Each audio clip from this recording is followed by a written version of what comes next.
شروع اللہ کا نام لے کر جو بڑا مہربان نہایت رحم والا ہے۔ اے نبی، مجاہد لوگ تم سے غنیمت کے مال کے بارے میں دریافت کرتے ہیں کہ کیا حکم ہے۔ کہہ دو کہ غنیمت اللہ اور اس کے رسول کا مال ہے، تو اللہ سے ڈرو اور آپس میں صلح رکھو، اور اگر ایمان رکھتے ہو تو اللہ اور اس کے رسول کے حکم پر چلو۔ مومن تو وہ ہیں کہ جب اللہ کا ذکر کیا جاتا ہے تو ان کے دل ڈر جاتے ہیں، اور جب انہیں اس کی آیتیں پڑھ کر سنائی جاتی ہیں تو ان کا ایمان اور بڑھ جاتا ہے، اور وہ اپنے پروردگار پر بھروسہ رکھتے ہیں، اور وہ جو نماز قائم کرتے ہیں اور جو مال ہم نے ان کو دیا ہے اس میں سے نیک کاموں میں خرچ کرتے ہیں، یہی سچے مومن ہیں، اور ان کے لیے ان کے پروردگار کے ہاں بڑے بڑے درجے ہیں اور بخشش اور عزت کی روزی ہے۔ ان لوگوں کو اپنے گھروں سے اسی طرح نکلنا چاہیے تھا جس طرح تمہارے پروردگار نے تم کو تدبیر کے ساتھ اپنے گھر سے نکالا، اور اس وقت مومنوں کی ایک جماعت ناخوش تھی، وہ لوگ حق بات میں اس کے ظاہر ہونے کے بعد تم سے جھگڑنے لگے، گویا موت کی طرف ہانکے جاتے ہیں اور اسے دیکھ رہے۔ اور اس وقت کو یاد کرو جب اللہ تم سے وعدہ کرتا تھا کہ ابو سفیان اور ابو جہل کے 2 گروہوں میں سے ایک گروہ تمہارے لیے مغلوب ہو جائے گا، اور تم چاہتے تھے کہ جو قافلہ بے شان و شوکت یعنی بے ہتھیار ہے وہ تمہارے ہاتھ آ جائے، اور اللہ چاہتا تھا کہ اپنے فرمان سے حق کو قائم رکھے اور کافروں کی جڑ کاٹ دے، تاکہ سچ کو سچ اور جھوٹ کو جھوٹ کر دے، گو مشرک ناخوش ہی ہوں۔ جب تم لوگ اپنے پروردگار سے فریاد کرتے تھے تو اس نے تمہاری دعا قبول کر لی، اور فرمایا کہ تسلی رکھو، ہم 1000 فرشتوں سے جو ایک دوسرے کے پیچھے آتے جائیں گے تمہاری مدد کریں گے۔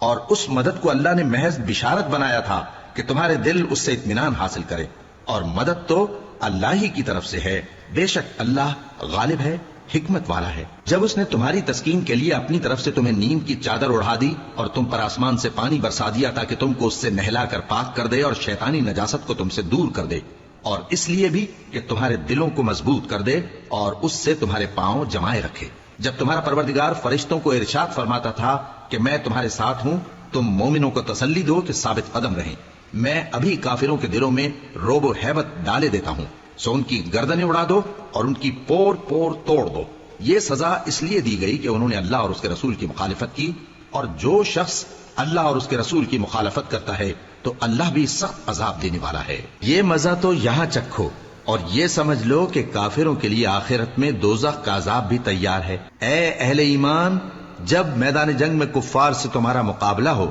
تو ان سے پیٹھ نہ پھیرنا، اور جو شخص جنگ کے روز اس صورت کے سوا کہ لڑائی کے لیے کنارے کنارے چلے یعنی حکمت عملی سے دشمن کو مارے یا اپنی فوج میں جا ملنا چاہے، ان سے پیٹھ پھیرے گا تو سمجھو کہ وہ اللہ کے غضب میں گرفتار ہو گیا، اور اس کا ٹھکانہ دوزخ ہے، اور وہ بہت ہی بری جگہ ہے۔ بس تم لوگوں نے ان کفار کو قتل نہیں کیا بلکہ اللہ نے انہیں قتل کیا، اور اے نبی، جس وقت تم نے کنکریاں پھینکی تھیں تو وہ تم نے نہیں پھینکی تھی بلکہ اللہ نے پھینکی تھی۔ اس سے غرض یہ تھی کہ مومنوں کو اپنے احسانوں سے اچھی طرح آزما لے، بے شک اللہ سنتا ہے، جانتا ہے۔ ہوا بھی یوں ہی، اور کچھ شک نہیں کہ اللہ کافروں کی تدبیر کو کمزور کر دینے والا ہے۔ کافروں، اگر تم فیصلہ چاہتے ہو تو تمہارے پاس فیصلہ آ چکا، اگر تم اپنے افعال سے باز آ جاؤ تو تمہارے حق میں بہتر ہے، اور اگر پھر نافرمانی کرو گے تو ہم بھی پھر تمہیں عذاب کریں گے، اور تمہاری جماعت خواہ کتنی ہی بڑی ہو تمہارے کچھ بھی کام نہ آئے گی، اور اللہ تو مومنوں کے ساتھ ہے۔ اے ایمان والو، اللہ اور اس کے رسول کے حکم پر چلو اور اس سے روگردانی نہ کرو جبکہ تم سنتے بھی ہو، اور ان لوگوں جیسے نہ ہونا جو کہتے ہیں کہ ہم نے سن لیا مگر حقیقت میں نہیں سنتے۔ کچھ شک نہیں کہ اللہ کے نزدیک تمام جانداروں میں بدترین وہ بہرے گونگے لوگ ہیں جو عقل سے کام نہیں لیتے،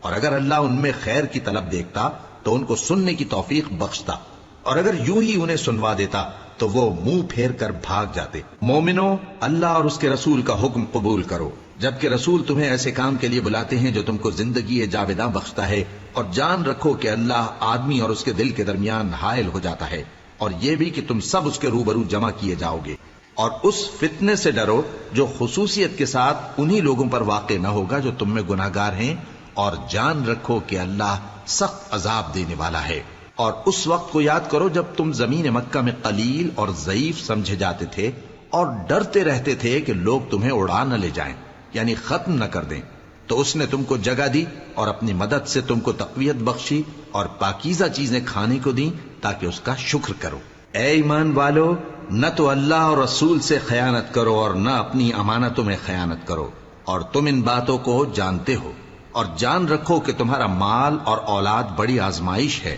اور یہ کہ اللہ کے پاس نیکیوں کا بڑا ثواب ہے۔ مومنو، اگر تم اللہ سے ڈرو گے تو وہ تمہارے لیے حق و باطل کا فرق ظاہر کر دے گا اور تمہارے گناہ مٹا دے گا اور تمہیں بخش دے گا، اور اللہ بڑے فضل والا ہے۔ اور اس وقت کو یاد کرو جب کافر لوگ تمہارے بارے میں چال چل رہے تھے کہ تم کو قید کر دیں یا جان سے مار دیں یا وطن سے نکال دیں، تو ادھر تو وہ چال چل رہے تھے اور ادھر اللہ تدبیر کر رہا تھا، اور اللہ بہترین تدبیر کرنے والا ہے۔ اور جب ان کو ہماری آیتیں پڑھ کر سنائی جاتی ہیں تو کہتے ہیں یہ کلام ہم نے سن لیا ہے، اگر ہم چاہیں تو اسی طرح کا کلام ہم بھی کہہ دیں، اور یہ ہے ہی کیا، صرف اگلے لوگوں کی حکایتیں ہیں۔ اور جب انہوں نے کہا کہ اے اللہ، اگر یہ قرآن تیری طرف سے برحق ہے تو ہم پر آسمان سے پتھر برسا یا کوئی اور تکلیف دینے والا عذاب بھیج دے، اور اللہ ایسا نہ تھا کہ جب تک اے پیغمبر تم ان میں تھے انہیں عذاب دیتا، اور نہ ایسا ہے کہ وہ تو بخشش مانگیں اور اللہ انہیں عذاب دے۔ اور اب ان کے لیے کون سی وجہ ہے کہ وہ انہیں عذاب نہ دے، جبکہ وہ مسجد حرام میں نماز پڑھنے سے روکتے ہیں، جبکہ وہ اس مسجد کے متولی بھی نہیں ہیں۔ اس کے متولی تو صرف پرہیزگار ہیں، لیکن ان میں کے اکثر نہیں جانتے۔ اور ان لوگوں کی نماز خانہ کعبہ کے پاس سیٹیاں اور تالیاں بجانے کے سوا کچھ نہ تھی، تو تم جو کفر کرتے تھے اب اس کے بدلے عذاب کا مزہ چکھو۔ جو لوگ کافر ہیں اپنا مال خرچ کرتے ہیں کہ لوگوں کو اللہ کے رستے سے روکیں، سو ابھی اور خرچ کریں گے، مگر آخر وہ خرچ کرنا ان کے لیے موجب افسوس ہوگا، اور وہ مغلوب ہو جائیں گے، اور کافر لوگ دوزخ کی طرف ہانکے جائیں گے تاکہ اللہ پاک سے ناپاک کو الگ کر دے اور ناپاک کو ایک دوسرے پر رکھ کر ایک ڈھیر بنا دے، پھر اس کو دوزخ میں ڈال دے۔ یہی لوگ خسارہ پانے والے ہیں۔ اے پیغمبر، کفار سے کہہ دو کہ اگر وہ اپنے افعال سے باز آ جائیں تو جو ہو چکا وہ انہیں معاف کر دیا جائے گا، اور اگر پھر وہی حرکات کرنے لگیں گے تو اگلے لوگوں کا جو طریقہ جاری ہو چکا ہے وہی ان کے حق میں بھی برتا جائے گا۔ اور ان لوگوں سے لڑتے رہو یہاں تک کہ فتنہ یعنی کفر کا فساد باقی نہ رہے اور دین سب اللہ ہی کا ہو جائے، اور اگر وہ باز آ جائیں تو اللہ ان کے کاموں کو دیکھ رہا ہے، اور اگر روگردانی کریں تو جان رکھو کہ اللہ تمہارا حمایتی ہے اور وہ خوب حمایتی اور خوب مددگار ہے۔ اور جان رکھو کہ جو مال غنیمت تم کفار سے حاصل کرو اس میں سے 5واں حصہ اللہ کا اور اس کے رسول کا اور اہل قرابت اور یتیموں کا اور محتاجوں کا اور مسافروں کا ہے۔ اگر تم اللہ پر اور اس نصرت پر ایمان رکھتے ہو جو حق و باطل میں فرق کرنے کے دن یعنی جنگ بدر میں جس دن دونوں فوجوں میں مٹ بھیڑ ہو گئی تھی ہم نے اپنے محبوب بندے محمد صلی اللہ علیہ وآلہ وسلم پر نازل فرمائی، اور اللہ ہر چیز پر قادر ہے۔ جس وقت تم مدینے سے قریب کے ناکے پر تھے اور کافر دور کے ناکے پر، اور قافلہ تم سے نیچے اتر گیا تھا، اور اگر تم جنگ کے لیے آپس میں قرارداد کر لیتے تو وقت معین پر جمع ہونے میں تقدیم و تاخیر ہو جاتی، لیکن اللہ کو منظور تھا کہ جو کام ہو کر رہنے والا تھا اسے کر ہی ڈالے، تاکہ جو مرے بصیرت پر یعنی یقین جان کر مرے، اور جو جیتا رہے وہ بھی بصیرت پر یعنی حق پہچان کر جیتا رہے۔ اور کچھ شک نہیں کہ اللہ سنتا ہے، جانتا ہے۔ اس وقت اللہ نے تمہیں خواب میں کافروں کو تھوڑی تعداد میں دکھایا تھا، اور اگر بہت کر کے دکھاتا تو تم لوگ جی چھوڑ دیتے اور جو کام درپیش تھا اس میں جھگڑنے لگتے، لیکن اللہ نے تمہیں اس سے بچا لیا، بے شک وہ سینوں کی باتوں تک سے واقف ہے۔ اور اس وقت جب تم ایک دوسرے کے مقابل ہوئے تو کافروں کو تمہاری نظروں میں تھوڑا کر کے دکھاتا تھا اور تم کو ان کی نگاہوں میں تھوڑا کر کے دکھاتا تھا، تاکہ اللہ کو جو کام کرنا منظور تھا اسے کر ڈالے، اور سب کاموں کا رجوع اللہ ہی کی طرف ہے۔ مومنو، جب کفار کی کسی جماعت سے تمہارا مقابلہ ہو تو ثابت قدم رہو اور اللہ کو بہت بہت یاد کرو تاکہ مراد حاصل کر لو، اور اللہ اور اس کے رسول کے حکم پر چلو، اور آپس میں جھگڑا نہ کرنا کہ ایسا کرو گے تو تم بزدل ہو جاؤ گے اور تمہاری ہوا اکھڑ جائے گی، اور صبر سے کام لو کہ اللہ صبر کرنے والوں کا مددگار ہے۔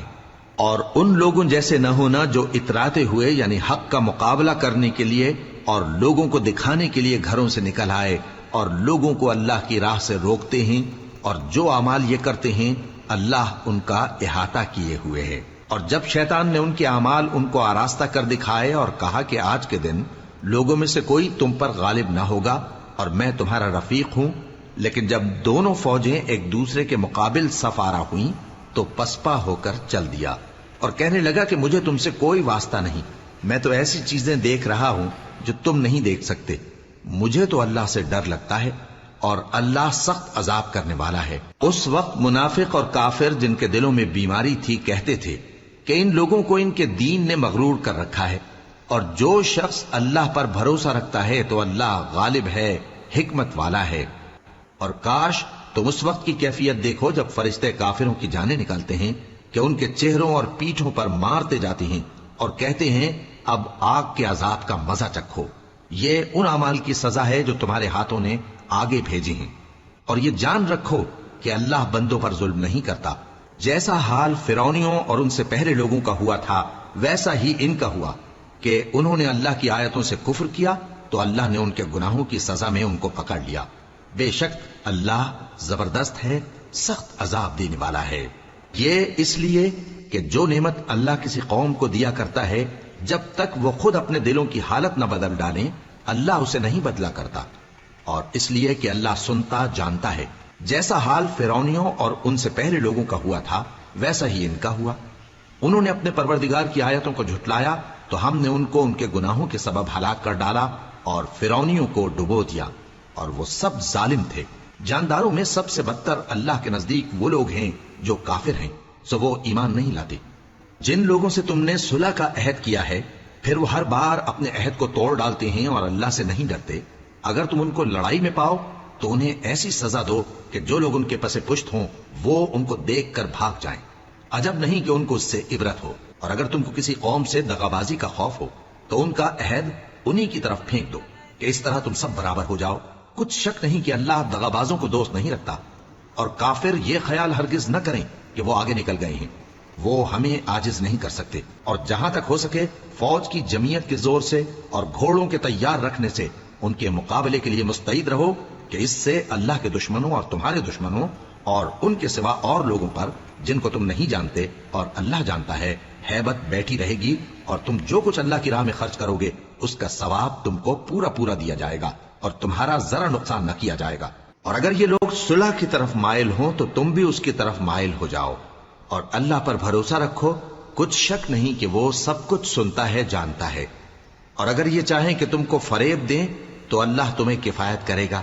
وہی تو ہے جس نے تم کو اپنی مدد سے اور مسلمانوں کی جمعیت سے تقویت بخشی اور ان کے دلوں میں الفت پیدا کر دی، اور اگر تم دنیا بھر کی دولت خرچ کرتے تب بھی ان کے دلوں میں الفت پیدا نہ کر سکتے، مگر اللہ ہی نے ان میں الفت ڈال دی، بے شک وہ زبردست ہے، حکمت والا ہے۔ اے نبی، اللہ تم کو اور مومنوں کو جو تمہارے پیرو ہیں کافی ہے۔ اے نبی، مسلمانوں کو جہاد کی ترغیب دو۔ اگر تم میں 20 آدمی ثابت قدم رہنے والے ہوں گے تو 200 کافروں پر غالب رہیں گے، اور اگر 100 ایسے ہوں گے تو 1000 پر غالب رہیں گے، اس لیے کہ کافر ایسے لوگ ہیں کہ کچھ بھی سمجھ نہیں رکھتے۔ اب اللہ نے تم پر سے بوجھ ہلکا کر دیا اور معلوم کر لیا کہ ابھی تم میں کسی قدر کمزوری ہے،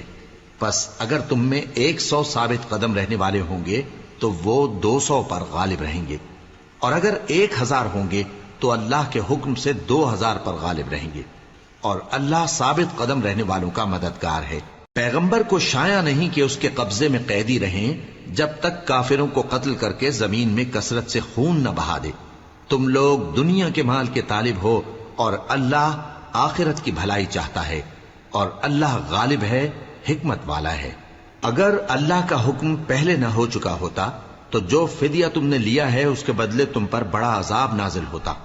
اب جو مال غنیمت تمہیں ملا ہے اسے کھاؤ کہ وہ تمہارے لیے حلال طیب ہے، اور اللہ سے ڈرتے رہو، بے شک اللہ بخشنے والا ہے، مہربان ہے۔ اے پیغمبر، جو قیدی تمہارے قبضے میں یعنی گرفتار ہیں ان سے کہہ دو کہ اگر اللہ تمہارے دلوں میں نیکی معلوم کرے گا تو جو مال تم سے چھن گیا ہے اس سے بہتر تمہیں عنایت فرمائے گا اور تمہارے گناہ بھی معاف کر دے گا، اور اللہ بخشنے والا ہے، مہربان ہے۔ اور اگر یہ لوگ تم سے دغا کرنا چاہیں گے تو یہ پہلے ہی اللہ سے دغا کر چکے ہیں، تو اس نے ان کو تمہارے قبضے میں کر دیا، اور اللہ دانا ہے، حکمت والا ہے۔ جو لوگ ایمان لائے اور جنہوں نے ہجرت کی اور اللہ کی راہ میں اپنے مال اور جان سے لڑے وہ اور جنہوں نے ہجرت کرنے والوں کو جگہ دی اور ان کی مدد کی وہ آپس میں ایک دوسرے کے رفیق ہیں. اور جو لوگ ایمان تو لے آئے لیکن ہجرت نہیں کی تو جب تک وہ ہجرت نہ کریں تم کو ان کی رفاقت سے کچھ سروکار نہیں. اور اگر وہ تم سے دین کے معاملات میں مدد طلب کریں تو تم کو مدد کرنی لازم ہے، مگر ان لوگوں کے مقابلے میں کہ تم میں اور ان میں صلح کا عہد ہو مدد نہیں کرنی چاہیے. اور اللہ تمہارے سب کاموں کو دیکھ رہا ہے. اور جو لوگ کافر ہیں وہ بھی ایک دوسرے کے رفیق ہیں. تو مومنو، اگر تم یہ کام نہ کرو گے تو ملک میں فتنہ برپا ہو جائے گا اور بڑا فساد مچے گا. اور جو لوگ ایمان لائے اور وطن سے ہجرت کر گئے اور اللہ کی راہ میں جہاد کرتے رہے اور جنہوں نے ہجرت کرنے والوں کو جگہ دی اور ان کی مدد کی، یہی لوگ سچے مسلمان ہیں. ان کے لیے اللہ کے ہاں بخشش اور عزت کی روزی ہے. اور جو لوگ بعد میں ایمان لائے اور وطن سے ہجرت کر گئے اور تمہارے ساتھ ہو کر جہاد کرتے رہے وہ بھی تمہیں میں سے ہیں. اور رشتہ دار اللہ کے حکم کی روح سے ایک دوسرے کے زیادہ حقدار ہیں. کچھ شک نہیں کہ اللہ ہر چیز سے واقف ہے.